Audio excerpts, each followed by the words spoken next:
Hi, it's Carolee from Wise Woman Ways, and today I want to talk to you about happiness and contentment and how to find that because it can sometimes be kind of elusive.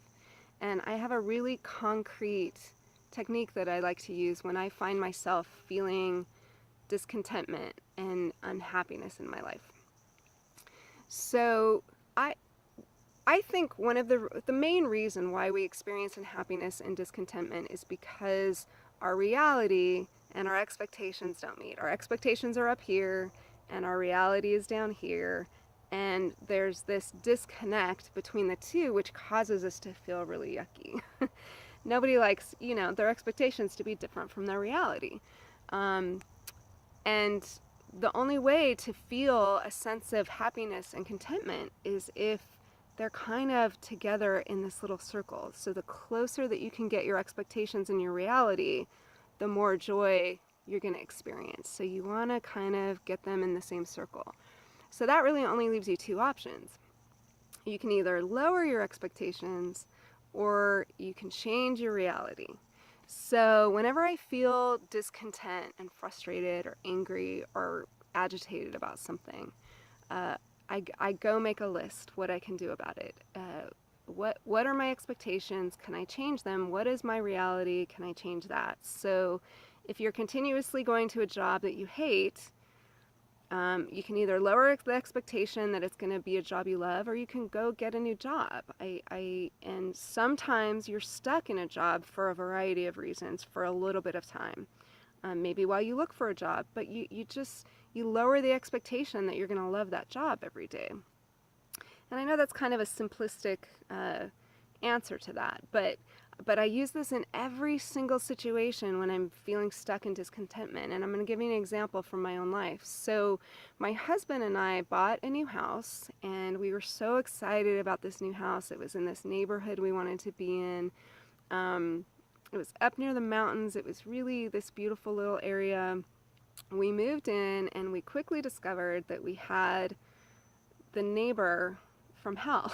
He was the worst. He would yell at our kids. He would throw things at our dog. Yell obscenities. He was just really more than unpleasant. He was pretty awful, and I just week after week would be frustrated. And I was like, I can't. We're gonna be in this house for a while. I can't be frustrated like this. Now, obviously, one of the things you could do to change your reality is move, but we had just poured all of our money and resources into this house, and we knew we couldn't move. And so I tried to figure out ways to change my reality. And so one of the things I did, we had two entrances to this house. It sort of sat on a cul-de-sac or a corner. So we had the front entrance and the side entrance, and I really just didn't want to see him anymore. So I just didn't go into that front door anymore. I just went into the side door, because if I didn't see him, I didn't feel that sense of discontent. So that's the one thing that I could do to change my reality and get it closer to my expectations. But the other thing that I did, because I would still run into him sometimes, if my dog barked, he would scream at him over the fence and start throwing things at him. So one thing I really had to work on was lowering my expectations. Of course, when I moved into this neighborhood, I expected everything to be perfect. I wanted, great neighbors and a great neighborhood, and it was a great neighborhood. But I had to lower the expectation that it was going to be perfect, and I had to lower the expectation that, I was going to have a neighbor that I was going to be friends with, because I pride myself on being really friendly and getting to know all my neighbors, but it wasn't going to happen in this particular case.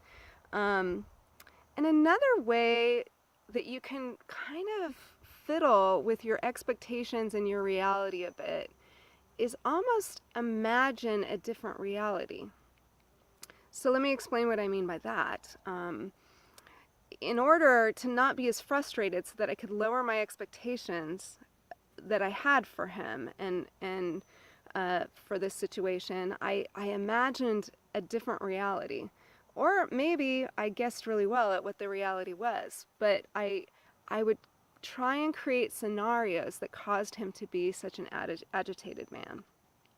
that created me to have empathy. So, and I eventually actually found out that his wife was really ill with cancer, and he had a lot going on and just didn't have many coping mechanisms. But when I anticipated running into him, I would imagine these scenarios where why he was the way that he was. And I didn't know the details, but I would create kind of this alternate reality, which very well could be a real reality. People are angry and frustrated like that because they've had difficult realities. And so when you can try and imagine and put a story, and the more detail you can get into why he's as mean as he is, the easier it is to lower your expectation that he's going to be different than he is. Because he's not going to be different than he is. But I can be different at the way I view him for being the way that he is. And that helps me lower my expectation.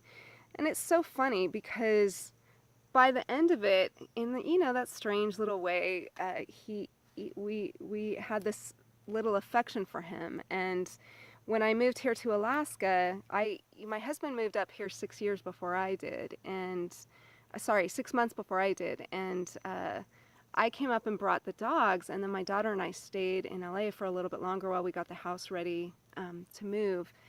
And he would come out, even though the dogs were up here in Alaska, he would come out of his house when he heard anything and scream at Toby, yell obscenities at Toby. And I just had this kind of sweetness for him that whatever alternate reality I created for him, that there was truth in that he had a lot of pent-up anger and he needed somewhere to direct that. And maybe we provided him with a place to vent that stuff. That's the way that I choose to look at it. And that that he's not even in touch with reality, yelling at a dog that's not even there anymore. And that we have this funny affection and this funny story to tell about that. So anyway, lower your expectations and raise your reality so that they're together in the same spot so that you can find joy in your life. And I'm telling you, it works every single time.